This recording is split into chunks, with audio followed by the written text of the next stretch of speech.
Dear students, last video में हम लोगों ने पढ़ा था manufacture of H2SO4 by contact process, संपर्क विधि से H2SO4 का निर्माण। उसी को आगे कंटिन्यू करते हुए अब उसकी प्रॉपर्टीज़। तो सबसे पहले फिजिकल प्रॉपर्टीज़। तो H2SO4 जो है वो कलरलेस, कोरोसिव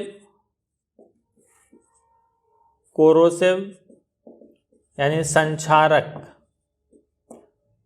और जो है डेंस लिक्विड है।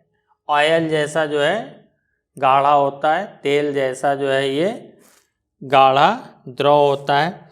और इसका जो है फ्रीजिंग पॉइंट हिमांक जो है 283 केल्विन और इसका बॉइलिंग पॉइंट क्वथनांक जो होता है वो 611 केल्विन पर ये उबलने लगता है और 283 केल्विन पर ये जम जाता है और कलरलेस क्रिस्टल्स देता है, रंगहीन क्रिस्टल देता है। और ये हाईली सॉल्युबल इन वाटर है। H2SO4 जो है जल में अत्यधिक विलेय है और प्रत्येक अनुपात में घुलता है। और इसका जो डिसोल्यूशन है, इसका जो घुलना है वो एक्सोथर्मिक होता है।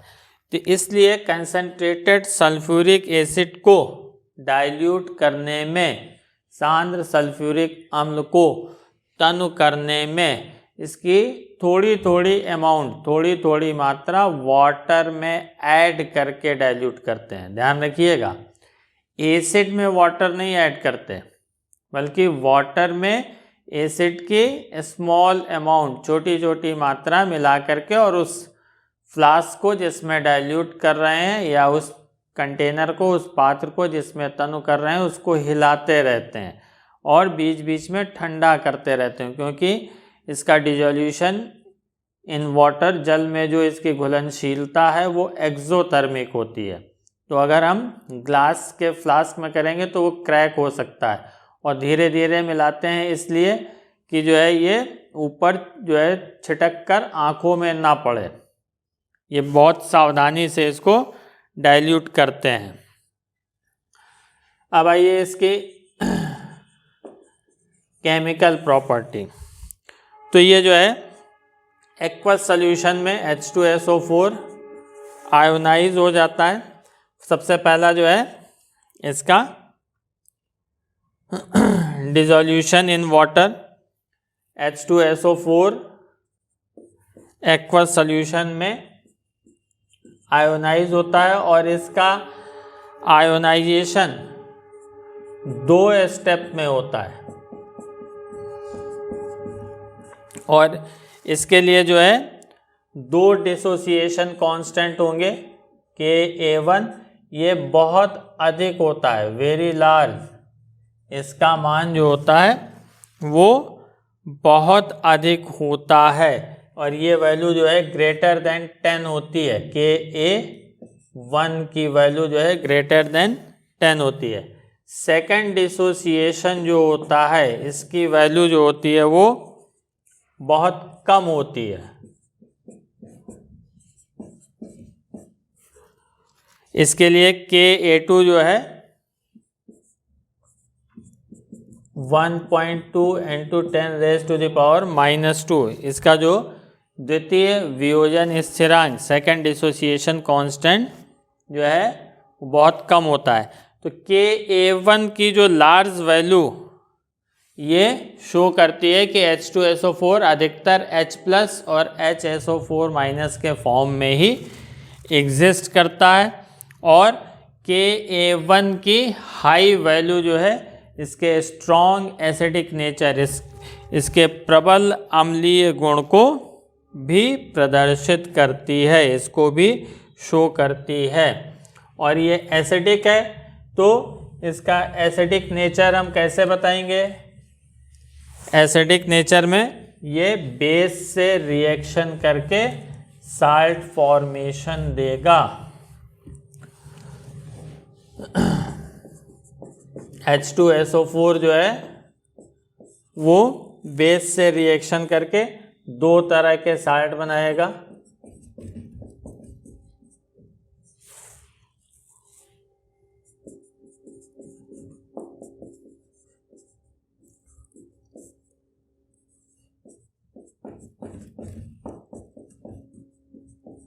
सोडियम हाइड्रोजन सल्फेट और सोडियम सल्फेट, ये एसिडिक साल्ट है और ये नॉर्मल साल्ट है। इसके अलावा ये सल्फाइटो और कार्बोनेट, इनको डिकम्पोज करके SO2 और CO2 देता है। सोडियम सल्फाइड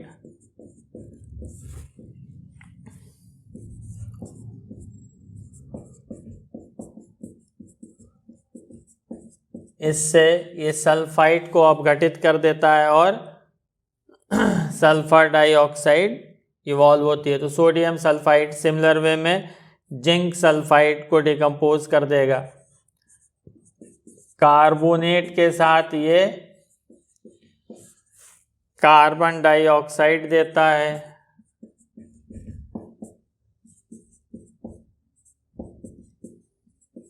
कोई भी carbonate, calcium carbonate, sodium carbonate, zinc carbonate, इन सब के साथ ये कार्बन डाइऑक्साइड देगा। नेक्स्ट है इसकी ऑक्सीडाइजिंग प्रॉपर्टी, ऑक्सीकारक गुण। तो कंसंट्रेटेड सल्फ्यूरिक एसिड जो है वो इस इक्वेशन के हिसाब से कन्वर्ट होता है और नेसेंट ऑक्सीजन देता है। यही ऑक्सीजन सब्सटेंस को ऑक्सीडाइज करती है और ये खुद रिड्यूस होता है सल्फर डाइऑक्साइड में। तो ये कार्बन को के साथ हीट करेंगे तो ये CO2 में ऑक्सीडाइज कर देगा।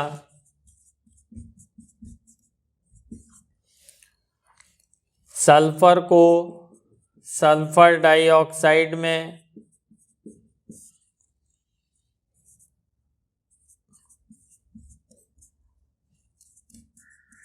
यहाँ 3SO2 दो इससे मिलेगा, दो मॉलिक्यूल के से, और एक सल्फर जो है, ये जो दो ऑक्सीजन निकलेगी दो मॉलिक्यूल से, वो इस सल्फर को SO2 में ऑक्सीडाइज करेगी, तो ये SO3। इसी तरह से फास्फोरस, इसको फास्फोरिक एसिड में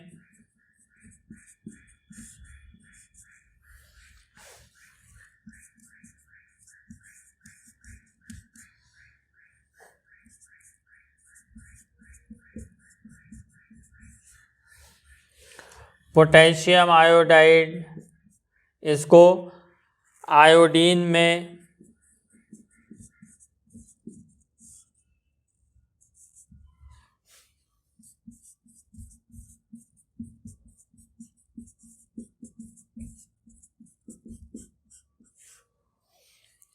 सिमिलर वे में पोटेशियम ब्रोमाइड KBr को ब्रोमीन में, इसके रिएक्शन आप खुद लिखिएगा, इसको ऑक्सीडाइज कर देगी।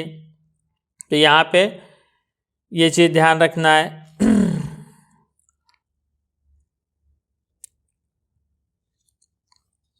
Next, reaction with active metal. तो जितनी भी एक्टिव मेटल होती हैं इलेक्ट्रोकेमिकल सीरीज में, जो हाइड्रोजन से ऊपर होंगी विद्युत रासायनिक श्रेणी में, जितनी भी धातुएं हाइड्रोजन से ऊपर हैं वो सब के सब H2SO4 से रिएक्शन करेंगी।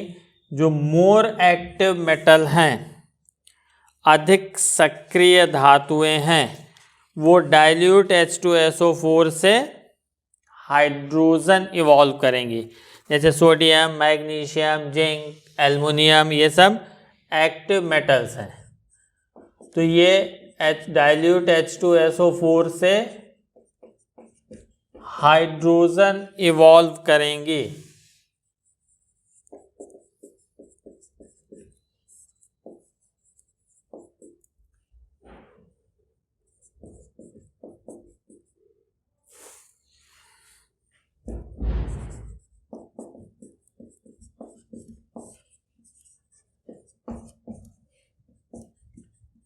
सब में हाइड्रोजन गैस निकलती है। सिमिलर वे में एल्युमिनियम जो है वो डाइल्यूट H2SO4 से रिएक्शन करके एल्युमिनियम सल्फेट फॉर्म करेगा और हाइड्रोजन गैस निकलेगी। लेड, इसमें जो लेस एक्टिव मेटल्स होते हैं, कम सक्रिय धातुएं जैसे लेड, टिन, सिल्वर, मरकरी, ये सब जो होते हैं इनको कंसंट्रेटेड H2SO4 के साथ जब हम हीट करते हैं तो उन मेटल्स के, उन धातुओं के सल्फेट मिलते हैं और उसके साथ साथ सल्फर डाइऑक्साइड गैस इवॉल्व होती है। जो लेस एक्टिव, कम सक्रिय धातुएं हैं जैसे लेड, इसको सल्फ्यूरिक एसिड के साथ हीट करेंगे तो लेड सल्फेट H2O और सल्फर डाइऑक्साइड इवॉल्व होगी। सिमिलर वे में टिन के साथ जो है हीट करने पे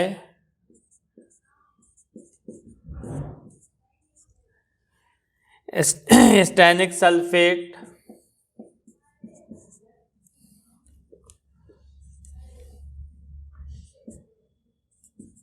और sulphur dioxide,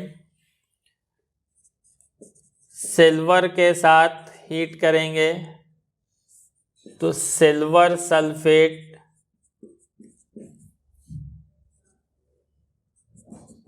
plus sulphur dioxide और H2O, मरकरी के साथ हीट करेंगे तो मर्क्यूरिक सल्फेट, सल्फर डाइऑक्साइड और H2O, कॉपर के साथ कंसंट्रेटेड H2SO4 को हीट करेंगे तो कॉपर सल्फेट, सल्फर डाइऑक्साइड और H2O फॉर्म होगी। लेकिन अगर यही चीज़ जो कॉपर की रिएक्शन जो है अगर एयर की प्रेजेंस में कराई जाए तो ये डाइल्यूट सल्फ्यूरिक एसिड में कॉपर डिसॉल्व हो जाएगा। अगर हम इसकी रिएक्शन डाइल्यूट H2SO4 से ऑक्सीजन की प्रेजेंस में कराएं तो ये तनु सल्फ्यूरिक अम्ल में घुल जाएगी और कॉपर सल्फेट फॉर्म करेगी और साथ में H2O बनेगा।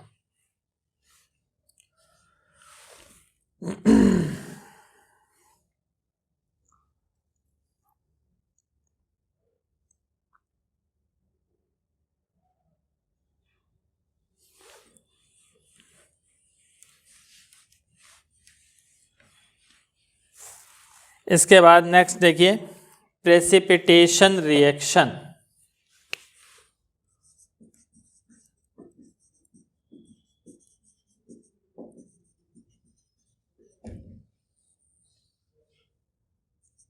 अवक्षेपण अभिक्रियाएं, इसमें concentrated H2SO4 calcium, barium, strontium, lead, इन सबके साल्ट के साथ, इन सबके लवण के साथ, लवण के एक्वस सॉल्यूशन जलीय विलयन में इनके सल्फेट को प्रेसिपिटेट कर देती है। जैसे कैल्शियम क्लोराइड, इसके एक्वस सॉल्यूशन, इसके जलीय विलयन में जब हम H2SO4 ऐड करते हैं तो कैल्शियम सल्फेट का प्रेसिपिटेशन, अवक्षेपण होता है। इसी तरह से बेरियम क्लोराइड में जब हम H2SO4 ऐड करते हैं तो बेरियम सल्फेट, इसका वाइट प्रेसिपिटेट फॉर्म होता है। ये सल्फेट रेडिकल, एसिडिक रेडिकल में सल्फेट रेडिकल का टेस्ट है। साल्ट के एक्वस सॉल्यूशन में बेरियम क्लोराइड सॉल्यूशन ऐड करते हैं तो बेरियम सल्फेट का वाइट प्रेसिपिटेट आता है। लेड नाइट्रेट या कोई भी लेड ऑक्सिलेट इसके एक्वस सॉल्यूशन में H2SO4 ऐड करेंगे तो लेड सल्फेट का वाइट प्रेसिपिटेट सफ़ेद अवक्षेप जो है वो प्राप्त होता है। इसी तरह से लेड एसीटेट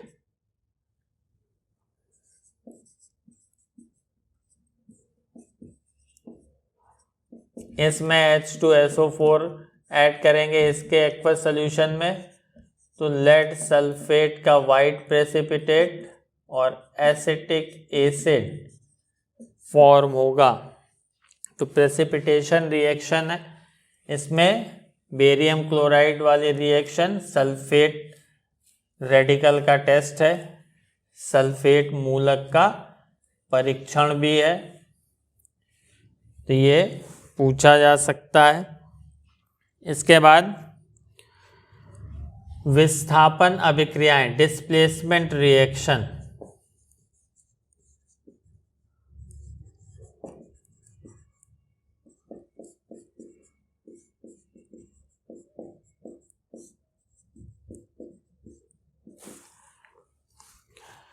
तो कंसंट्रेटेड सल्फ्यूरिक एसिड जो है, जो मोर वोलाटाइल अधिक वाष्पशील जो एसिड हैं उनको उनके साल्ट से डिस्प्लेस कर देती है। सांद्र सल्फ्यूरिक अम्ल अधिक वाष्पशील अम्लों को उनके लवण से विस्थापित कर देती है। जैसे सोडियम एसीटेट, इससे रिएक्शन करके ये एसिटिक एसिड, ये लेस वोलाटाइल है, इसके साल्ट से एसिड को डिस्प्लेस कर देगी। इसी तरह से NaCl से HCl को, हाइड्रोक्लोरिक एसिड को डिस्प्लेस कर देगी। सल्फाइड से, सोडियम सल्फाइड से जो है ये H2S एसिड होता है, वीक एसिड, इसको डिस्प्लेस कर देगी। बहुत सारी रिएक्शन है। सोडियम फॉस्फेट, इससे फास्फोरिक एसिड, सब हीट करने पे रिएक्शन है ये, फास्फोरिक एसिड को डिस्प्लेस कर देगी।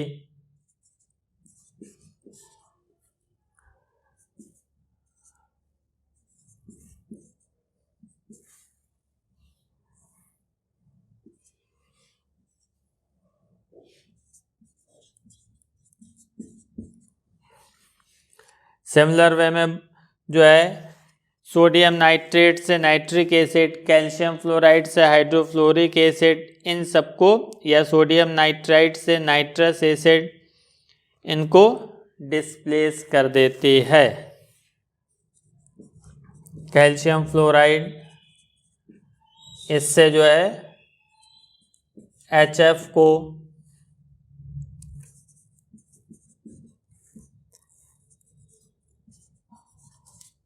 नाइट्रेट से HNO3 को, नाइट्राइट से नाइट्रस एसिड HNO2 को,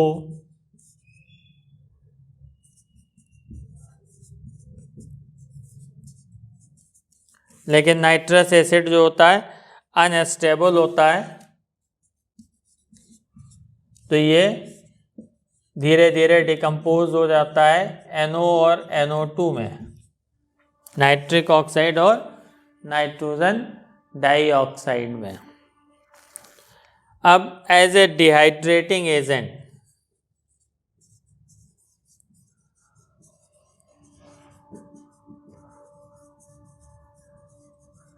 निर्जलीकारक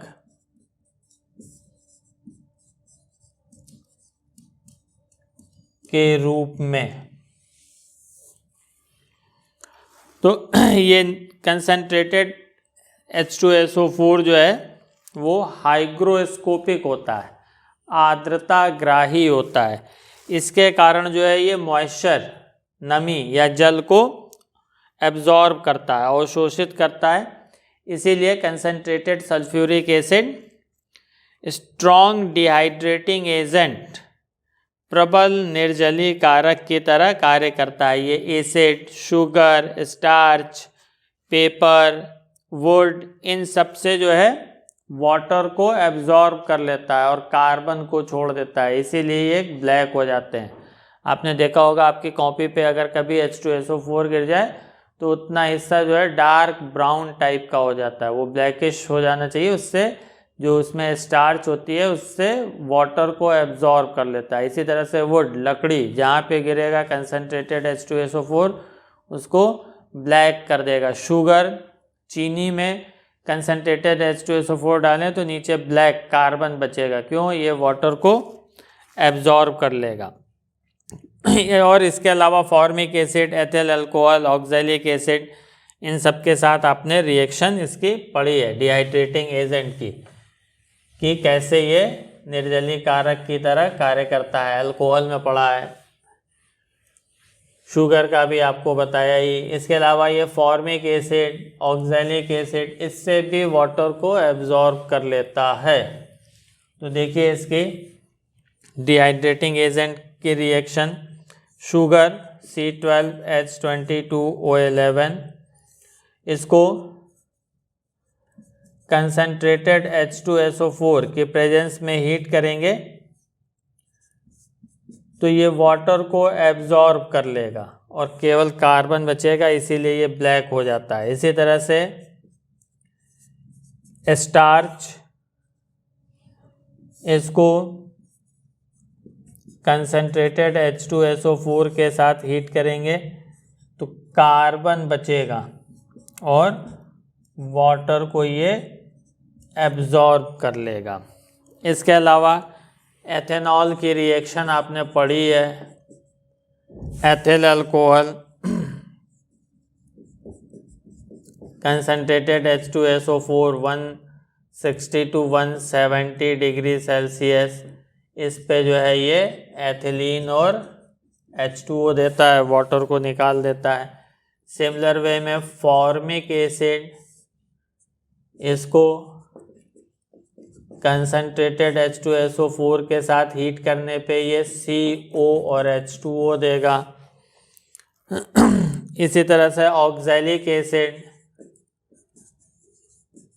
ये कंसनट्रेटेड H2SO4 के साथ इसको अगर हीट करेंगे तो ऑक्सैलिक एसिड CO और CO2 देता है और वाटर को ये एब्जॉर्ब कर लेगा।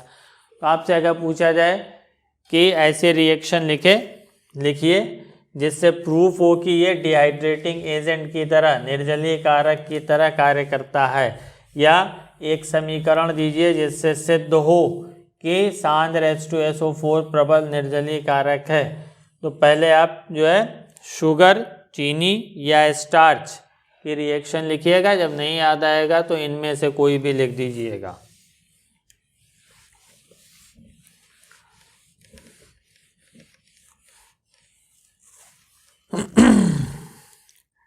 नेक्स्ट देखिए, रिएक्शन विद फास्फोरस पेंटाक्लोराइड।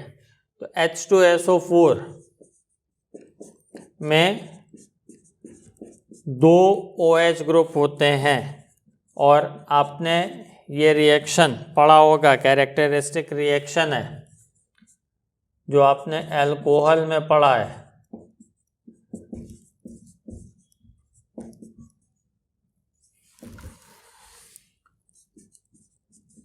तो ठीक वही रिएक्शन होगी यहाँ पे।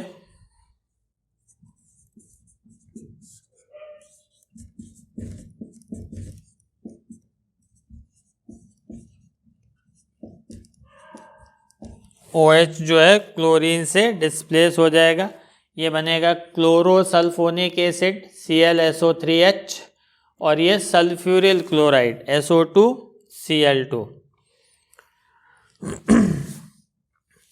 Next, reaction with phosphorus pentoxide. Phosphorus pentoxide ये भी डिहाइड्रेटिंग एजेंट है, निर्जलीय कारक है। तो ये इसको H2SO4 के साथ, कंसनट्रेटेड H2SO4 के साथ जब हीट करते हैं तो इसके वाटर को H2O को एब्जॉर्ब कर लेता है। इससे H2O निकाल दीजिए तो इसको सल्फर ट्राईऑक्साइड में कन्वर्ट कर देगा और HPO3 मेटाफास्फोरिक एसिड, मेटाफास्फोरिक अम्ल बनाएगा। तो इस तरह से ये इतनी इसकी प्रॉपर्टीज़ थी और ये बहुत इम्पोर्टेंट रीजेंट है। तो इसका जो यूज़ है, इसके उपयोग हैं, ये प्योरिफिकेशन ऑफ पेट्रोलियम, पेट्रोलियम के शोधन में, इन डिटर्जेंट इंडस्ट्री, अपमार्जक उद्योग में इसका यूज़ किया जाता है। लेड स्टोरेज बैटरी, संचायक बैटरी या द्वितीयक सेल जिसको कहते हैं, जो आपका इन्वर्टर में यूज़ होता है, उसमें कंसनट्रेटेड H2SO4 यूज़ करते हैं। लेबोरेटरी में, प्रयोगशाला में रीजेंट की तरह अभिकर्मक के रूप में इसका प्रयोग किया जाता है। इसके अलावा इसका ऑर्गेनिक केमिस्ट्री में सल्फोनेटिंग एजेंट, सल्फोनी कारक के रूप में यूज़ करते हैं, ऑक्सीडाइजिंग एजेंट के रूप में यूज़ करते हैं, ऑक्सीकारकों के रूप में इसका यूज़ करते हैं। इसके अलावा मेटल सल्फेट, एलम यानी फिटकरी, ईथर, इन सब के प्रिपरेशन में यूज़ करते हैं। इसके बाद नाइट्रोसेलुलोज के मैन्युफैक्चर में, नाइट्रोसेलुलोज के उत्पादन में इसका यूज़ किया जाता है। इसके अलावा ये पिगमेंट, वर्णक, पेपर इंडस्ट्री, कागज़ उद्योग, क्लोथ इंडस्ट्री, कपड़ा उद्योग और डाइज जो है, रंजक, इनके बनाने में जो है इसका यूज़ करते हैं। इसके अलावा जो है मेटलर्जिकल प्रोसेस में, धातु कर्मों में जो है इसका इलेक्ट्रोप्लेटिंग और जो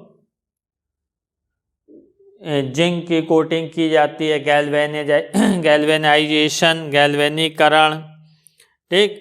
इसके पहले जो है जो मेटल का प्योरिफिकेशन होता है, धातुओं का शोधन होता है, गैल्वेनाइजेशन और इलेक्ट्रोप्लेटिंग, वैद्युत लेपन, इसके पहले जो मेटल्स होती हैं उन धातुओं को प्योरीफाई करने में कंसनट्रेटेड H2SO4 का यूज़ करते हैं हम।